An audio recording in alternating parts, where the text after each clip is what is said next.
Hello. Some of you may know me as Dopamine Bandit. Kind of a big deal. Today, Hierarchy Media has recently uncovered a non-hierarchy funded or affiliated investigation of the Pavise question. Who would have thought that this innocent cosmetic item would be under so much scrutiny? I'll be honest, I hadn't really thought about it until I saw this report by our non-affiliated, unbiased source. This is an actual VOD review recorded without Coco's consent. However, he cannot litigate because he lives in a one-party consent state. Enjoy! So a lot of people call into question the legitimacy of Pavise and why it's a bad item, why it's a good item, what it does, what it doesn't do. And there's a lot of reasons that Pavise just doesn't do what other things could do, right? So like when we look at why an item's strong or why an item's broken, we look at things like what does it compare to? All right, and we look at the things that Pavise compares to, like Acrobat, Stun, like Rush, which is all these things you can get on Greatsword now with the point change, and it's like it just doesn't even compare into actual efficiency because you're just trading 2 points just for a shield on your back. Like you're trading for a visual. You're not getting any stat changes. You're not getting any actual increase of anything. Or a stun, which would guarantee you a hit should you outstun someone with like weapons like Evening Star and Maul in the game. That's a very, very strong perk. And then people look at Pavise and they're like, this weapon's this is broken. What? Why is this in the game? It's like, well, like, what are you thinking to think that this weapon is even remotely strong, right? So many things contradict us. Like, right. So now we look at the meta of the game, and like, let's say on the right here's Terry or Big Dogs, right? They're going to group as a 5-man.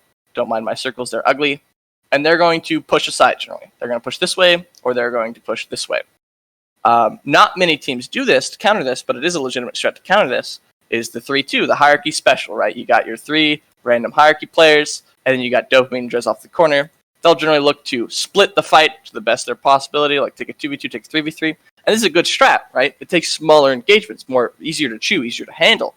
But none of the actual like current meta, as we'd say, is based around these small engagements, these small duels. The meta is more based around team play. We look at Chamber and we say, okay, Chamber's so big that you can't really 1v1 anyone consistently. The duel like state of the game is horrible. So these players saying like, oh man, Pavise is so strong, so broken, you're completely 180ing on the actual correct meta of the game, which is grouping, looking for backs, looking for these out of place players, looking to 2v1 them. You know, all these things that we learned a very long time ago. That is the meta and still is to this day. People are totally turning their back on saying, I don't like this weapon because it can animation hide. And we look at things, like we said before, the point cost for the weapon, it just doesn't even compare. Pavise just doesn't even compare to things like, tier 3 legs Acrobat, or things like Stun, or things like even Rush on 3-3-2 Greatsword, which is now possible. Like, why would you ever take a Pavise over that unless you're, hierarchy here, you're trying to, prove your mental dominance over these players, and it's working. You can see it's working because they are getting this weapon, this shield banned. They're getting this shield banned. It just proves hierarchy's point that a cosmetic item is living in your mind rent free for nothing, and it's totally pathetic. Anyone that wants to ban Pavise just has no idea what they're talking about, and it's pretty apparent. You look at these players, and it's pretty apparent. So a lot of these Pavise man motives seem to be more emotionally motivated than logically motivated, and we can tell by kind of the players that are on this list, and we can tell like what type of players they are.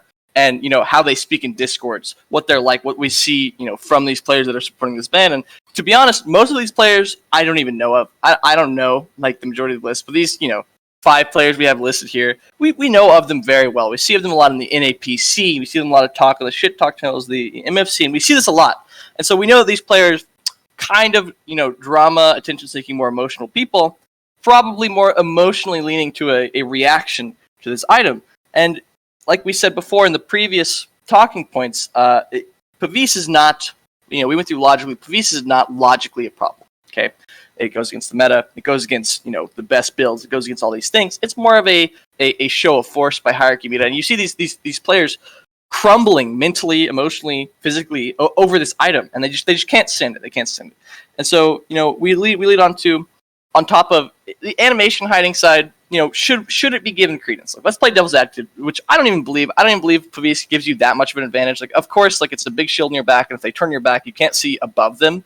but their animations are under them. The LMB and underhand animations are under the player model. It always peeks through the Pavise. Like, if you can't see that, like, I don't know what to tell you. You must have some sort of mental defect. But like we said, like, animation hiding is still a good part of Melee Slasher. We look at things like, Wall hiding his spear animations behind North. And it's funny that, like one of these players, Spinala, he's a big animation hider. He loves staring up in the air. He loves staring at the ground. He loves doing these things, yet he's trying to ban an item that is purely cosmetic that would even, maybe support his style of play. And so I just don't quite understand how you can get to this conclusion logically, but I can very easily follow why you get to it emotionally, right? Like, hierarchy is very much discriminated against a lot. You see them, kind of outcasted as the dueler boys of the community, and that's pretty frowned upon. And you look at what's left in the high tier. You look at Terry and Big Dogs, and they try to group. Terry's kind of dueler sided, but they try to group. They try to play, and you see this unique style of play from hierarchy, and it's a good splitting off, chewing the fight in more biteable segments, taking those 2v2s, taking those 3v3s, and then building your synergy in between those 2v2s and those 3v3s, and it works well, but not well enough to justify a ban for cosmetic item. And so I think a lot of these arguments are very emotionally driven. I don't think a lot of these are very logically driven. And in the end, like, we see these players like on this list, like obviously these players don't have brains. You know what I mean? Like, it's that simple.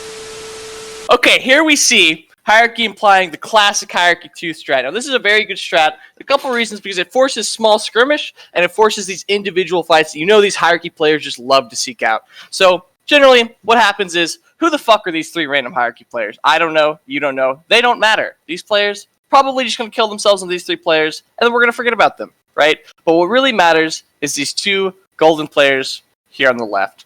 We think about, Drez. We think about, there's Dopamine. These players really, really carrying hierarchy when it comes to these 2v2s and these 3v3s, and whatever fight they're in is generally the winning one. So after Dopamine and, Drezbody slaughter their opposition, they generally move on and punish this one player with a more sort of mental tactic, where as soon as they slaughter their 2v2, which they will, they got that synergy going. Once they slaughter their 2v2, they'll generally move on to bigger and better things, and trying to break down the mental of their opponent by pushing them into a corridor or a small corner, and then just trapping them with the Pavises. Now, this is key for the hierarchy playstyle. There's a couple things that proves their dominance emotionally, mentally, physically. They're stronger, they're smarter, they're better, they're faster. Like, why are you trying to take this away from hierarchy when this is their motto? Pavise is how they play. It just encapsulates their team so well, and it's really a good piece of the MORDHAU community, if you ask me, and I enjoy it. Wow. Based? Looks like I'll have to leave it to the loyal viewers and subscribers to use their refined intellects to make their decision. However, the Pavise question simply isn't the kind of question that you can sit on the fence for. At the moment, it's black and white. Are you with us or against us? It's as simple as that. Thank you for watching. God loves you all. And remember, a vote for Pavise is a vote for world peace.